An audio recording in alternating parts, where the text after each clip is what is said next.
Yo, patrons! It's Johannes, and I'm back with another release of Shape2 Advanced. It's Alpha Build 5. But even if this is an Alpha build, it's close to be a beta because this is so stable. So the reason it's still in alpha mode is because I'm working with some experimental features that I don't know if will be kept in there. So I may remove those or change those. Otherwise, this is a beta, and a beta is really the first build or the first version of a plugin, but it's not fully tested.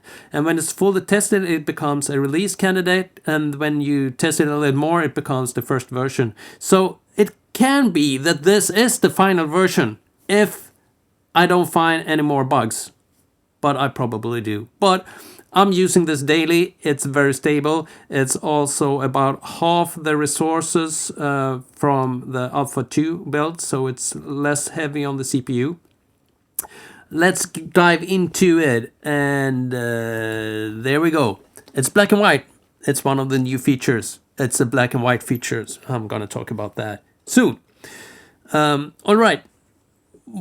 As you can see, I moved around stuff a little bit from Alpha 2. So I'm gonna do a full walkthrough again from start to finish. We're gonna start with just playing audio through this thing, and you can see if you can hear what it does. Let's just do that. Let's just play a snippet of audio, and I'm borrowing a track from my friend Emma. She's a DJ and producer, and she's one of my cool friends. And thank you, Emma. I will post to her Instagram and stuff in the post, so you can check her out if you want to. Here we go. We start with the plugin bypassed, and we're gonna activate it a couple of bars in.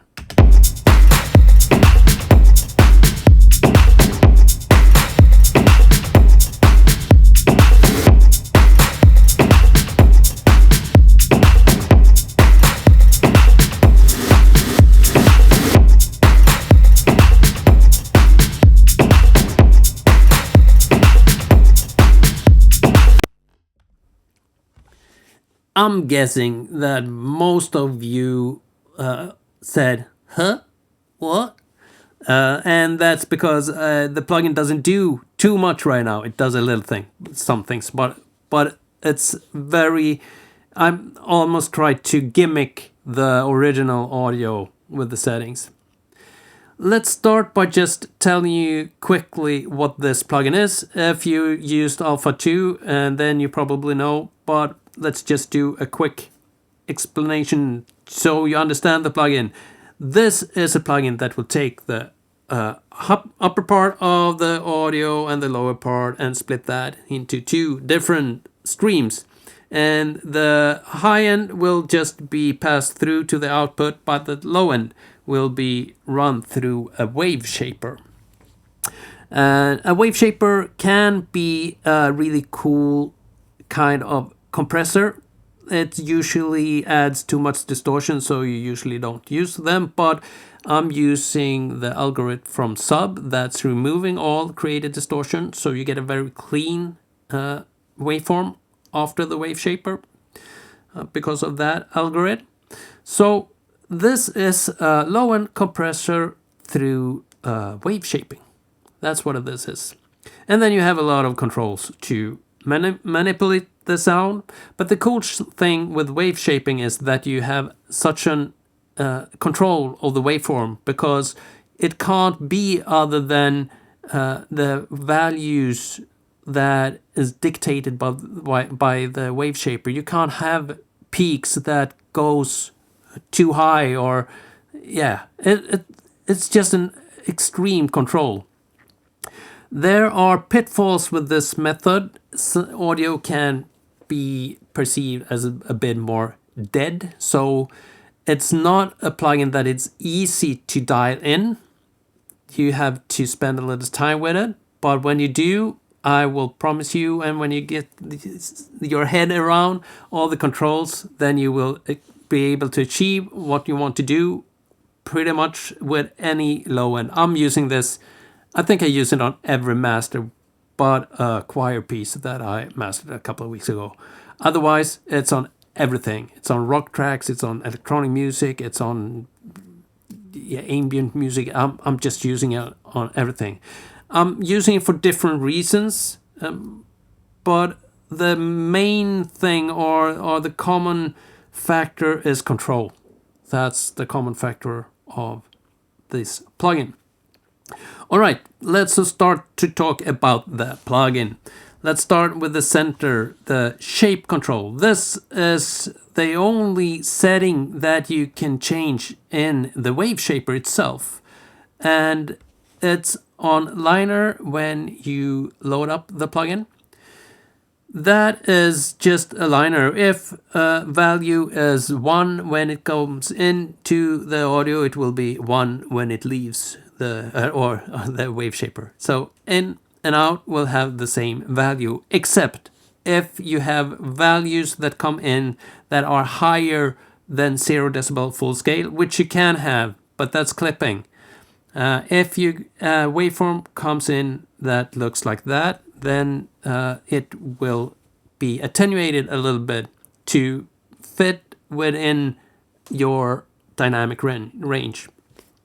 This is one of the strengths with the plugin, but it's also one of the pitfalls, because in most electronic music you often boost the low end a little bit more than you probably should, so you are clipping it a little bit, and that is giving us a feeling of punch and a lot of stuff. It gives a lot of perceived loudness, and that's one of the things that is very hard to dial in while mastering, and that's why you pay people like me to do it for you. And so I don't know if I should release this plugin. Well, I should anyway, because I love it. All right, let's start with, I'm gonna remove some settings here, and we're gonna use liner. I'm gonna set it to 100 Hertz instead of 60, and we're gonna set that there. All right, I think that's it.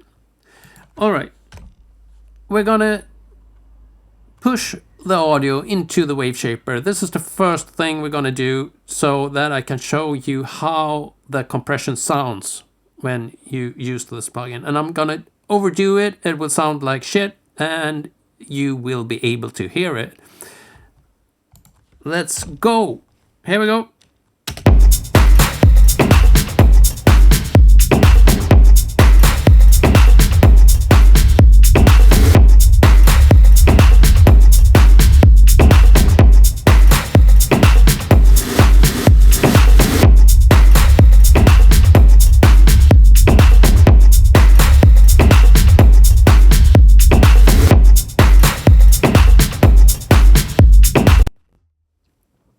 I think you can agree that that didn't sound too good.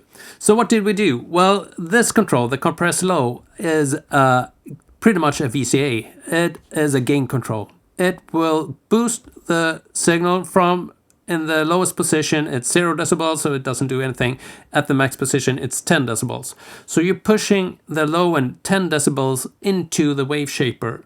The wave shaper will make sure that the signal doesn't go above 0 decibel full scale, and it will make everything fit in that within that range. That's what you heard right now, extreme compressed signal, but it didn't distort. And that's kind of the whole philosophy behind this plugin, that it is, you can work with the low end that's normally pretty hard to dial in, and with using this plugin, most of the things you do won't create distortion, not in a later stage either. So if you have set up your limiter so that it sounds good, but you want to tweak the low end, you can put this in front of the limiter, do settings without affecting how much distortion is added by the limiter. And that's the whole philosophy. Of course, there are you can make this sound horrible as well, and you can make it distort if you want. but we're gonna get to those controls later on. I think you heard that extreme distortion, extreme compression. The thing that I added in this that's not in sub, because this whole plugin comes from the module Shape2 in sub. So Shape2 Advanced is just the same thing, but with a lot of more control of the signal. The biggest change is that I have an envelope follower. This is an envelope follower that follows the envelope of the original low end, and you can dial back some of that into the processed audio. So we're going to do that. We're boosting the signal with 10 decibels into a liner wave shaper. So we have extreme compression. And now we're going to start to dial in some of the original envelope into the signal and see how that sounds. And I do that with this control here. It says envelope. All right, here we go.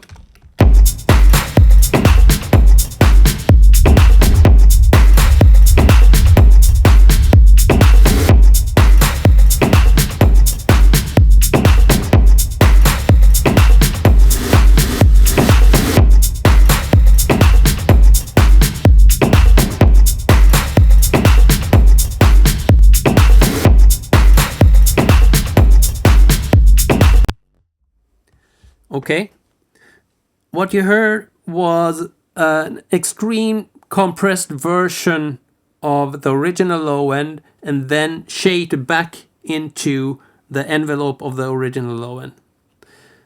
So in this track, it doesn't make that big of a difference. You can hear that it sounds different, but it's not, maybe not better, not worse. It's just different.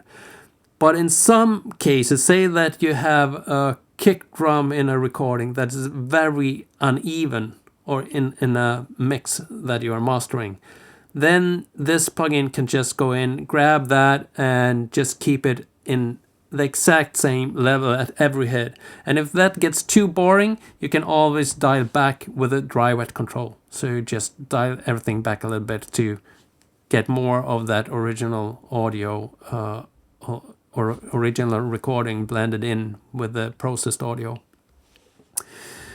So I think these are the most powerful tools in this plugin, but there's a lot to talk about around with the other controls as well. So let's just do that.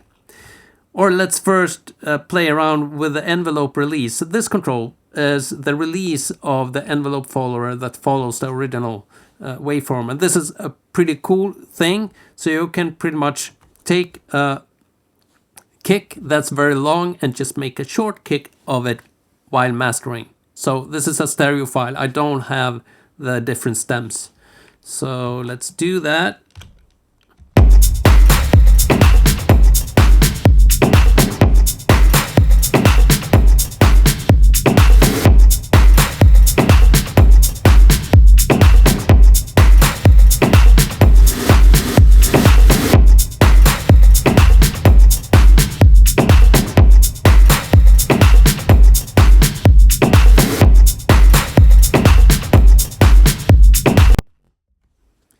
Can you hear that?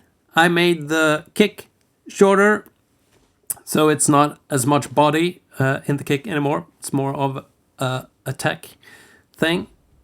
And I did that with the envelope release, and then I had to compensate because we lose a lot of low end, so I boosted the peaks a little bit. Let's go to the low peaks control, just because that was a nice segue into that control. This is an overcomplicated low shelf, really, because when I started to think of this as a low shelf, it got so much easier to dial in, but it's very complicated if I start to talk about what it actually does.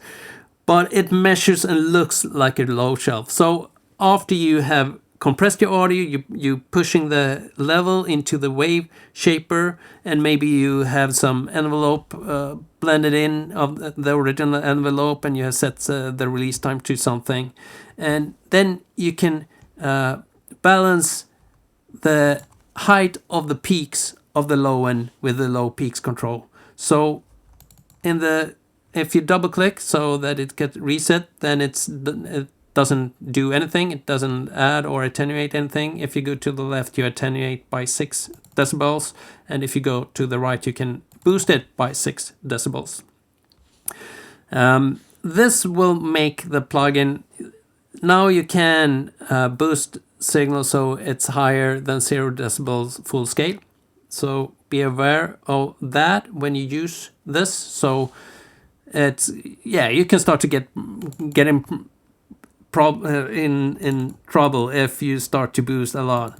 But a decibel or two, well, rarely hurts. You can often do that. So let's play around a bit with that. Let's set the envelope to 100%. Let's set the I'm gonna put a release time of 40, so it's pretty short for being low end. And we're gonna we don't have to compress it that much. Let's put it like that. And now we're gonna play the audio, and I'm gonna boost with this so you can see what happens.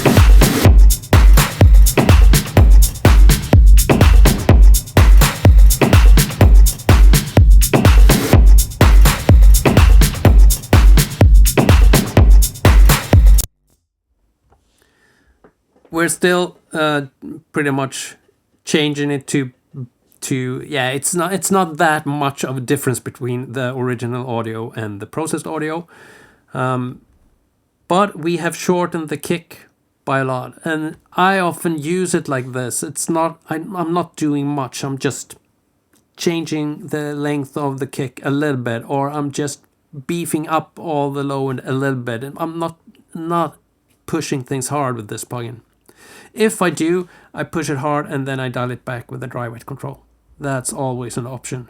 And can be fun and creative, and you can do a lot of fun things when you do things extremely and then using it in parallel. All right, let's talk a little bit more about the different settings around low peaks. That is the little green meter we're going to talk about, and we're going to talk about the 3 modes here, which is manual, auto 1, and auto 2, or MA, A1, A2 as it says here. Let's start with the manual mode and the little green thing here.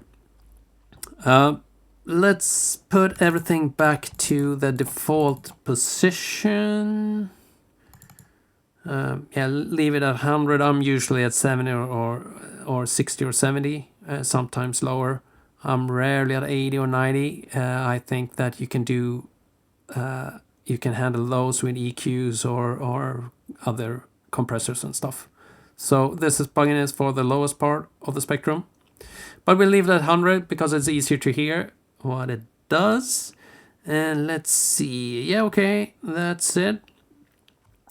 I'm gonna play a part of the audio, and I'm gonna hit reset, and that will reset this meter.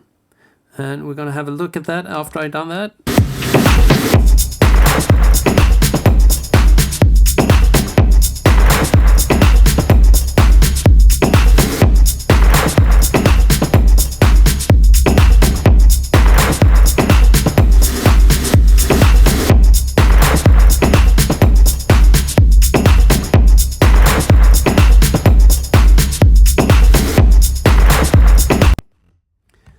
Alright, I used the reset button and the green meter is now up in this position.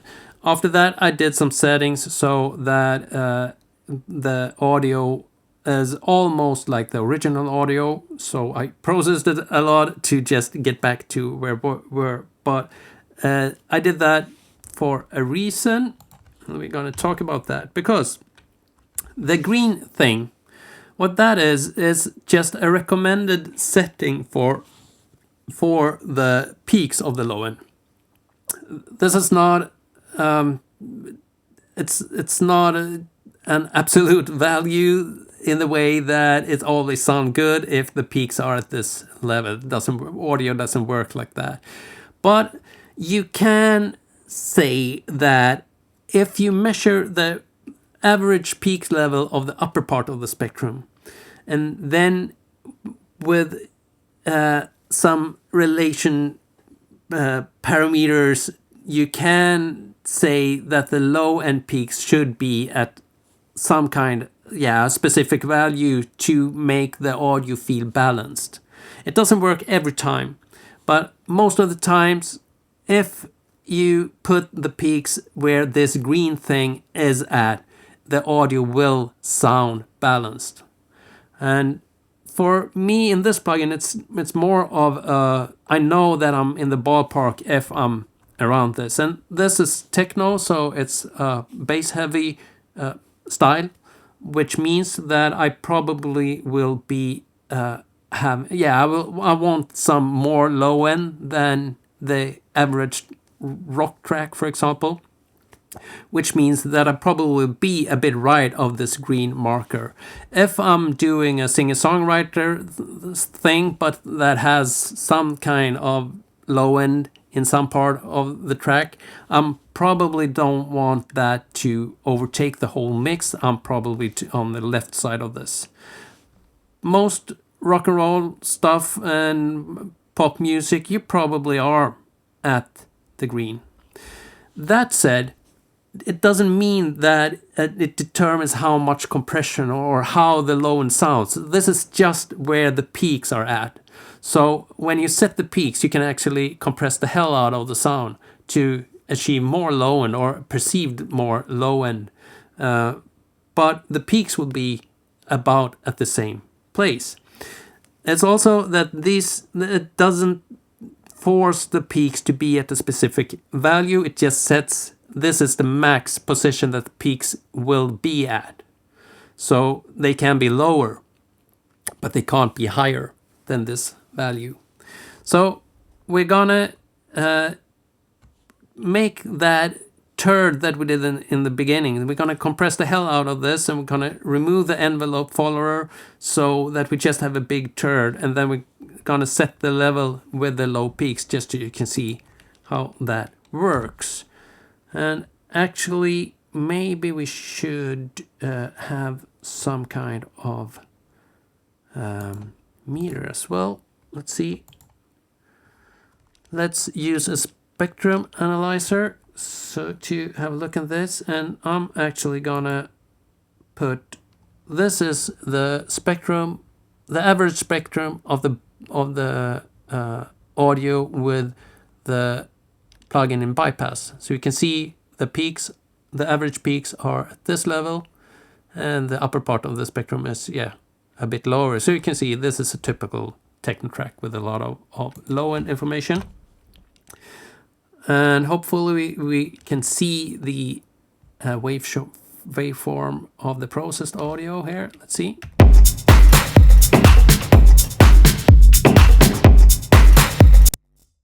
I'm gonna remove the upper part of the spectrum. Yeah, okay. There we go. All right, now I'm gonna compress the hell out of this, and we're gonna play around with the low peaks setting. This setting.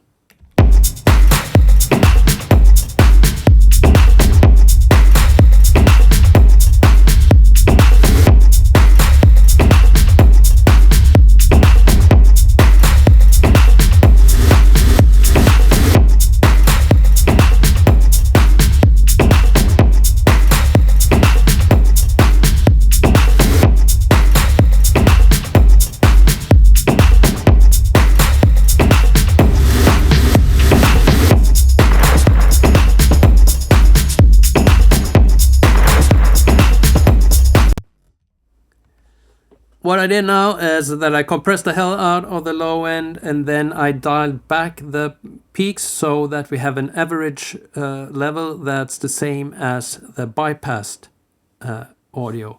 The green thing has a lot of it has calculated in a lot of silence into it. That's why it's below now the position it should be. We have to reset it again to see where it should be at.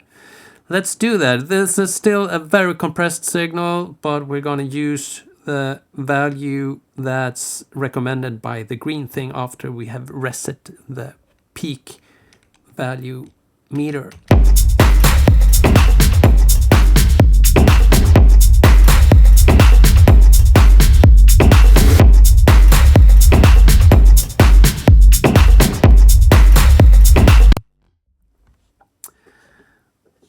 As you can hear, it sounds like crap. It's too much low end, but it's the peaks are they are at the place they should be. You can leave the plugin like this now. When we have set the peaks with this control and we'll leave it at the green thing. This is techno, so we probably would be here, but let's do it on where it's at the moment, just for demo purposes.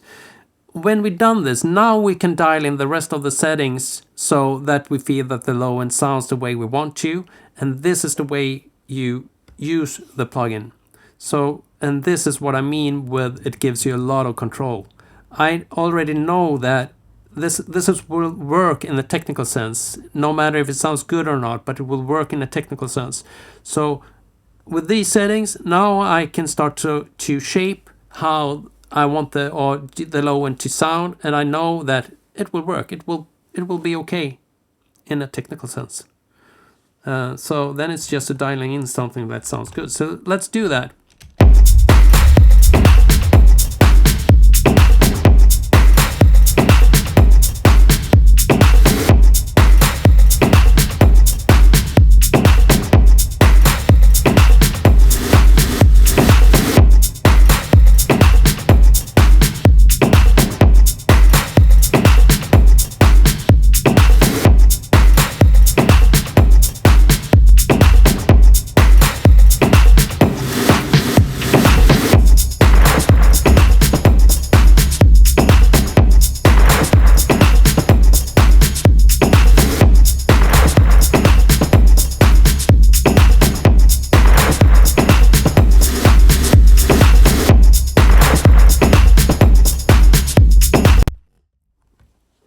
Yeah, you can hear that the bypassed signal, the dry signal, has more low end, more perceived low end, and probably more low end if you measure it as well. And that's because we using the recommended setting. Let's just dial that up a little bit so that we match the dry signal.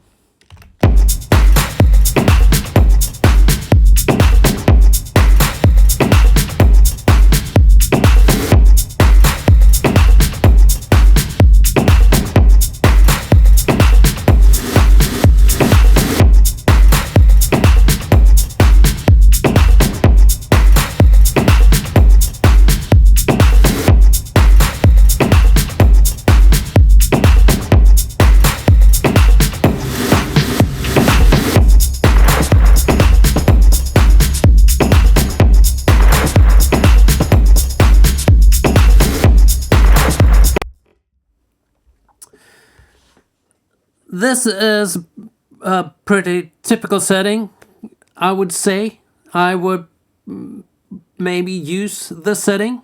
I have an extreme control over the low end as it is right now. I know that it doesn't sound too different from the original, but I know that it's in a very controlled form. So if there is some blast of a lot of low end somewhere in this track, that won't be a problem. I know that because the plugin will just take care of that without sounding bad. I mean, you should listen to the whole track, of course, and not, I mean, you always need to listen to stuff. But anyway, and now I'm still using it up to 100 hertz, which I don't recommend. I recommend you use it for the lower part of between 30 up to 60, 70 hertz max. But I'm doing it at 100 for demo purposes. All right, let's start to talk about the other settings. These two settings are fun. Auto 1 and Auto 2. And you can see that the reset button disappears. Let's go back to this mode. You can see that it disappears. No reset. So, what is this? And you can see that the meter, this is green. Now it's yellow. This is the same algorithm that are determine where the peaks should be at in the low end, but instead of just being a meter, this function actually sets the level. So it will adapt to the signal way faster than the green meter thing and set the amount of low end, or where they think the peaks should be at in that specific moment. So let's listen to see how that sounds. Oh, sorry.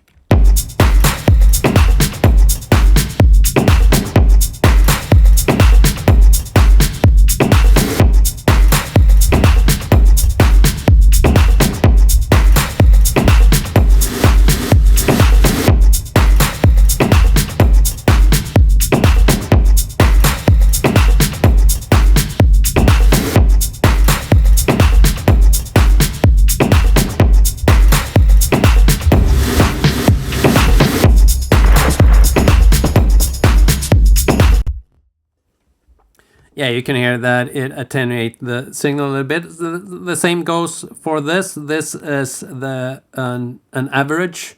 So if you're working with electronic music, you need to use the low peaks control to up the peaks a little bit for electronic music.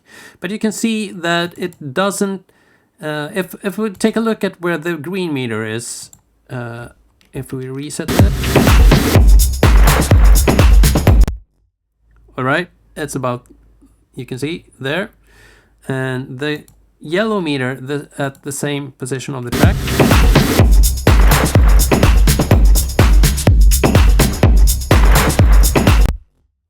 You can see that it's moving constantly, that it thinks that, well, here's a kick, then it should be a little bit higher, and then in between the kicks, so we don't need the low end as much.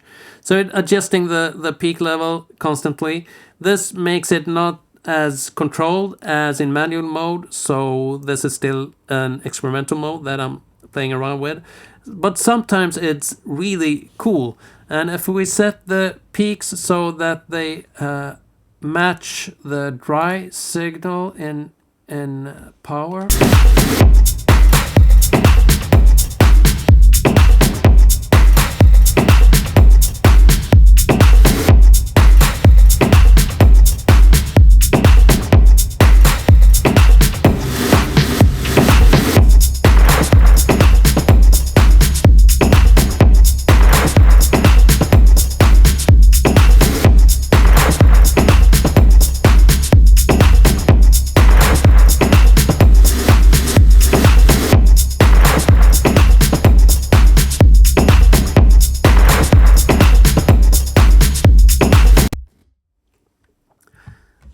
Then we start to get somewhere. I actually think the processed audio sounds better, and it feels a little bit more punchy. I even perceive it as a little bit louder with that. So sometimes it works well. All right, and Auto 2, the second auto option. This adds another layer of compression. It will normalize all incoming audio below the crossover to 0 decibel full scale before going into the compress low, so the VCA before the wave shaper and the wave shaper. So all audio that is coming in will have the exact same level.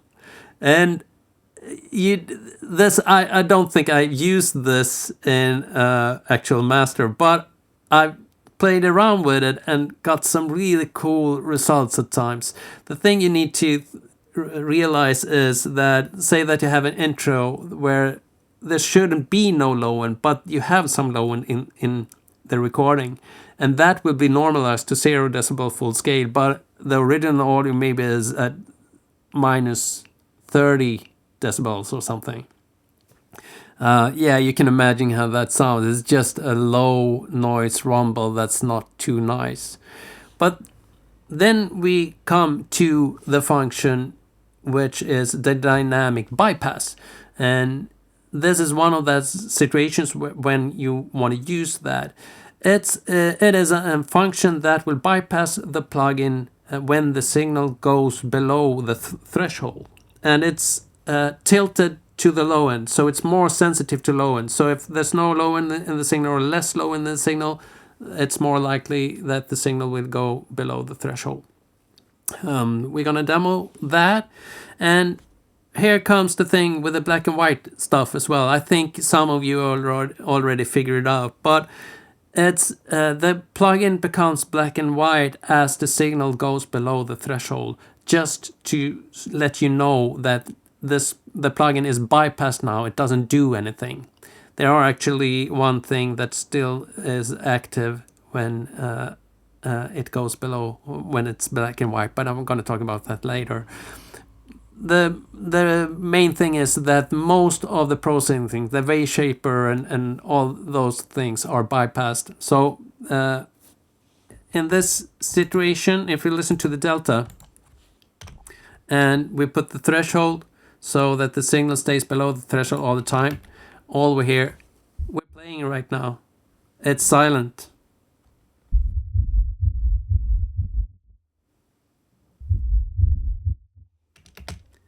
So you can hear that we hear the delta signal as the signal goes above the threshold. When I put the threshold on a lower value, you can start to hear the delta. So it's completely silent. It doesn't do anything with the signal.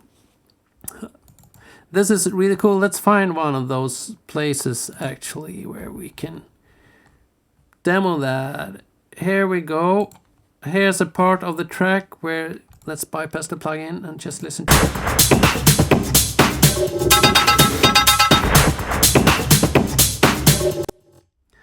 There's no low end right here, but it starts and sounds like this when it gets going again.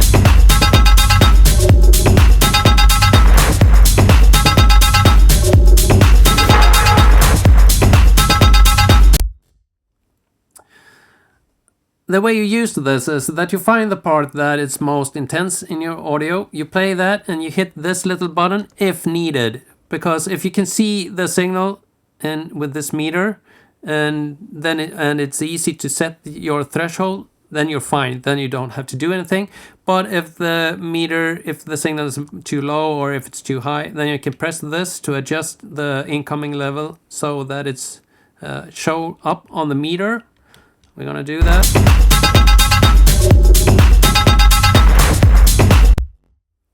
There we go. Let's play this break here, or let's take a shorter break. Let's take this break here.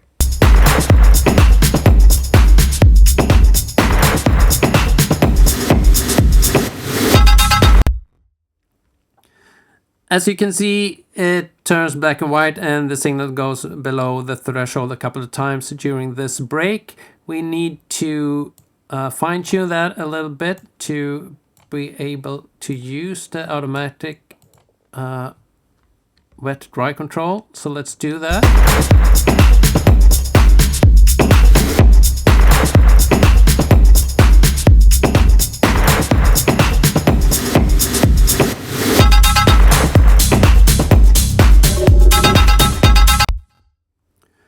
And there we go. We have bypassed the plugin during the break and it works fine. Let's play it once again.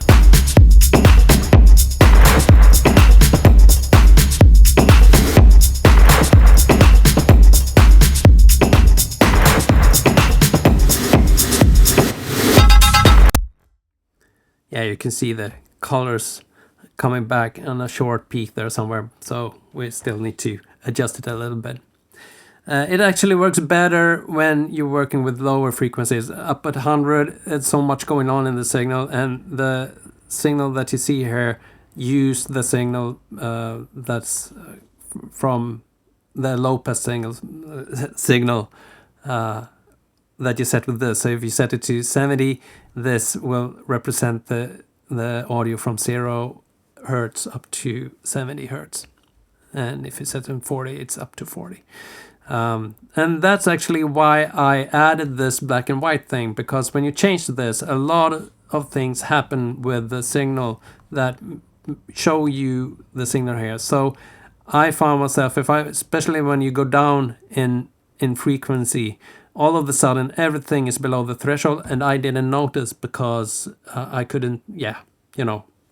I'm all in trying to dial in something that sounds really cool. But when the plugin goes black and white, then it's pretty obvious. Okay, I need to adjust that. So let's do that. Let's put it on 60, and we gonna set the threshold again. As you can see, the signal stays below the threshold all the time. If it's on 100, it's over the threshold. So 60, we need to adjust this, or either adjust the threshold or we need to adjust the signal. Let's adjust the signal.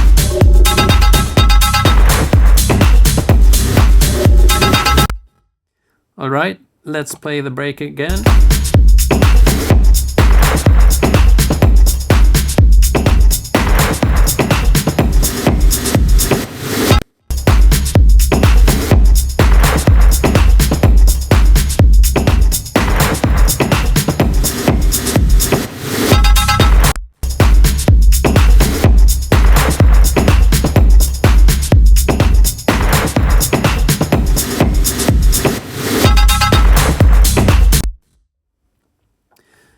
If that control isn't enough to make the plugin bypassed in certain situation, you need to automate the dry wet control or any other control to make it silent. I usually automate the dry wet. It's the most effective way.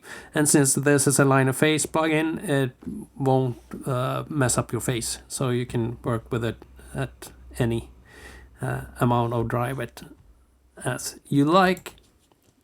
All right, that's the dynamic bypass.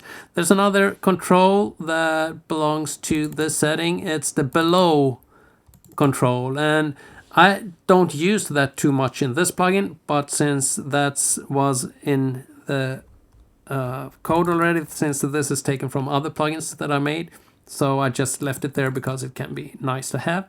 What that is a level control for the audio when it's below the threshold. So like in the break here, we can lower the audio by 6 decibels when the signal goes below the threshold.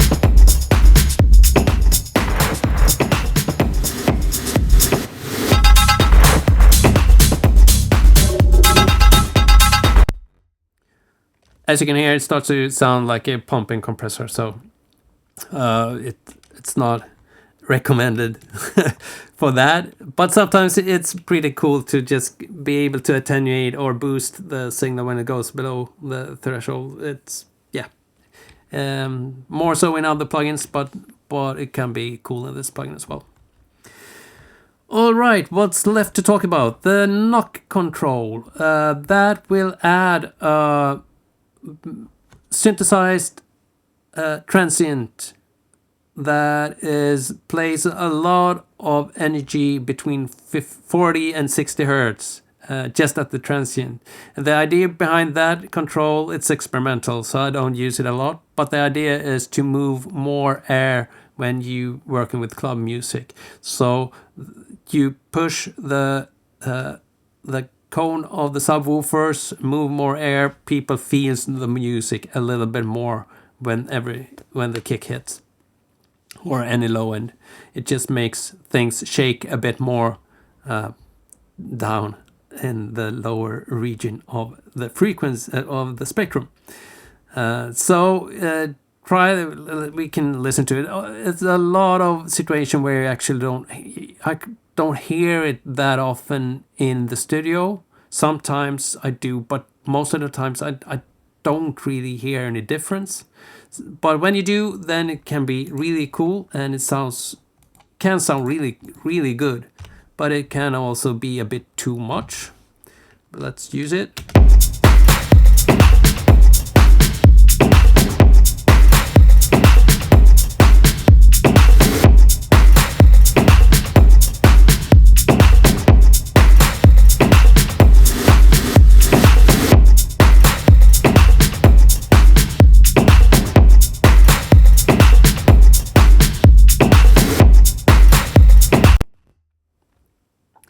Yeah, and let's bypass the plugins to see if there's any difference as well.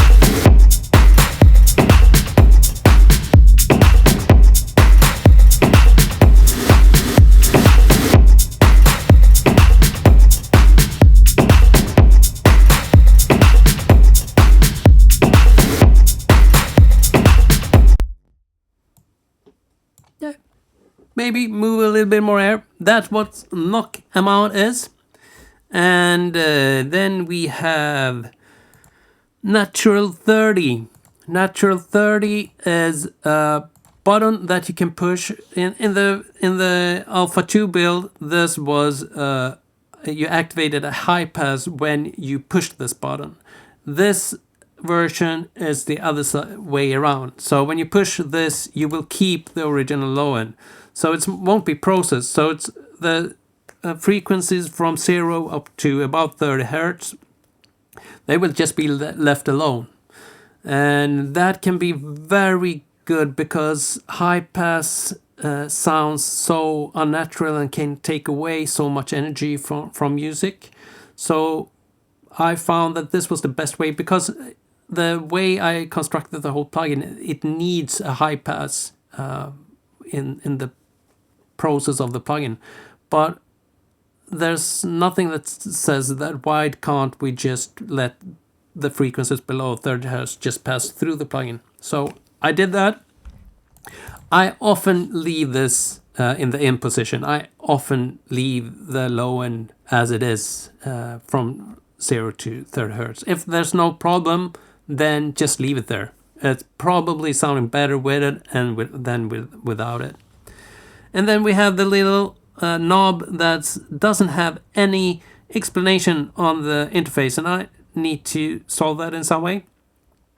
And I need to name this. What this does is that it blends in a synthesized first harmonic into the signal. So we can listen to that with the delta.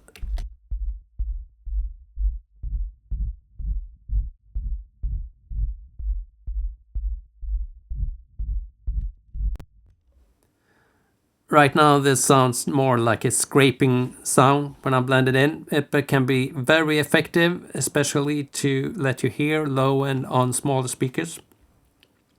So that's what that is. I've actually changed the algorithm in Alpha 2. I took the result of the wave shaper before the algorithm that removes this distortion, and then I extracted everything that had to do with the first harmonic and blended that with the signal. That was cool, but it made the signal a bit it sounded like low end distortion but without the high end in it. Sometimes that sounded cool, but I wanted it to be a bit more natural. And what this does is that it uses the existing low end in the signal and synthesize a completely new first harmonic and blend that into the music. So that's what that's doing. I think I talked about everything. Yeah, look ahead. It's the look ahead. It lets the plugin look into the future, so it starts to react like the envelope follower and stuff. It starts to react on events that haven't happened yet. You haven't heard it yet, but the plugin can react to those. And that's good when you're working with low end, because low end often have a slow start. So when you have an envelope follower that, like in this plugin, that you want to make the new audio act like the original audio, and you're using the low end to create that envelope, and the original envelope starts a couple of milliseconds post the initial transiental stuff, then it can start to sound as if everything comes behind. It's like a little delay of all things happening in the plugin. So I often use like 20 to 30 milliseconds of look ahead to make the plugin react, so that it actually, when the initial transient of something comes, then the envelope follower is already open. It's already up there. I just find that that sounds a bit better. So that's what look ahead. And then we have the mono button. I don't think I mentioned the mono button. It's just, it will make all the processed audio mono, not the things that are bypassed by the dynamic bypass, but everything that is processed will be mono. I don't use that too much. I usually, if there's an issue with the stereo phase information in the low end, I usually use other plugins or processes before in the chain, so that's already fixed when it get to Shape2. I also put Shape2 Advanced. It's always near the end of the chain. It likes to have like a master level of things. So the higher the level, or until you start to going into crazy levels, but normal mastering levels between -7 to -12 LUFS integrated. That's where this plugin likes to be. So keep it close to the limiter. Sometimes I even place it post the limiter, but mostly it's just in front of the limiter. But I don't add any level in the limiter. It's just there to take the highest peaks. So control that. Often I don't even need that. Maybe there's a peak on 1 or 2 places in a track, but the rest is controlled already in the rest of the mastering chain. If you do a lot of gaining in the limiter, then put a gain plugin in front of Shape2 Advanced, then into Shape2 Advanced, then you go into the limiter, so that the level is already at the place where you want it to be, so you don't use the threshold or input gain in the limiter to boost the signal.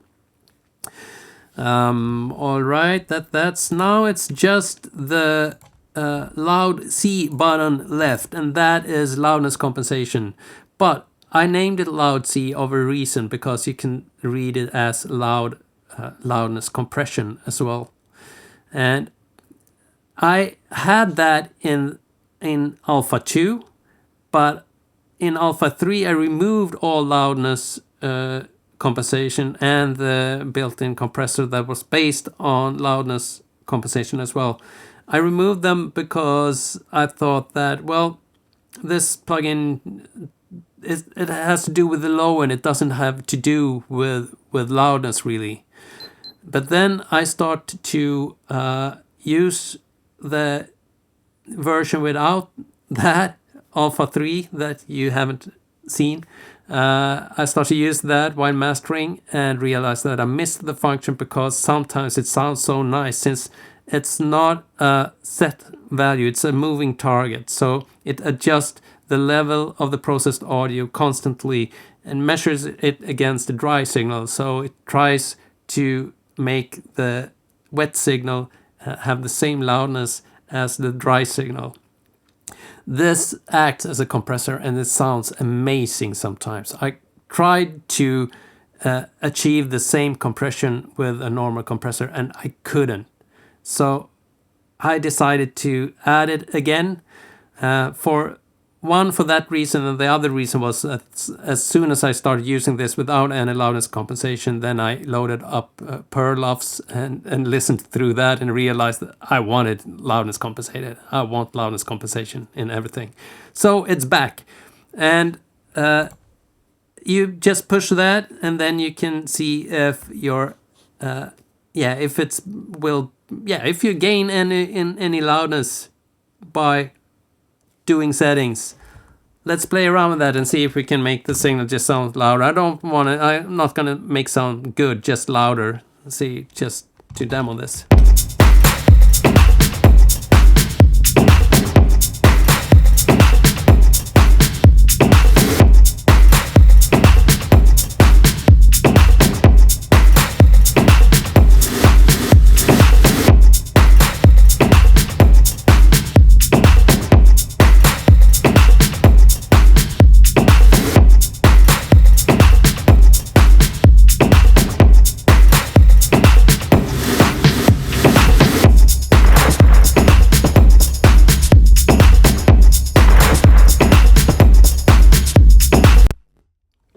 Yeah, it's a little bit hard with this material, but anyway, it's cool. Let's listen to the delta first without.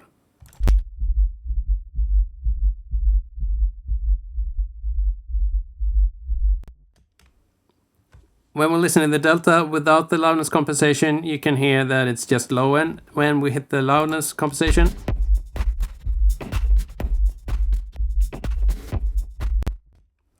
that starts to sound like a compressor in delta mode. Then we have a little button to the left here that doesn't say anything. What this is that it's activating the look ahead for the comparison between the dry and the process signal. This is just a little tweak that is cool. So basically it's the same thing as having a slow attack on a normal compressor, so you keep a little bit of the initial transient of the thing. Sometimes that sounds better, so you can listen without and with it to see if it makes a difference.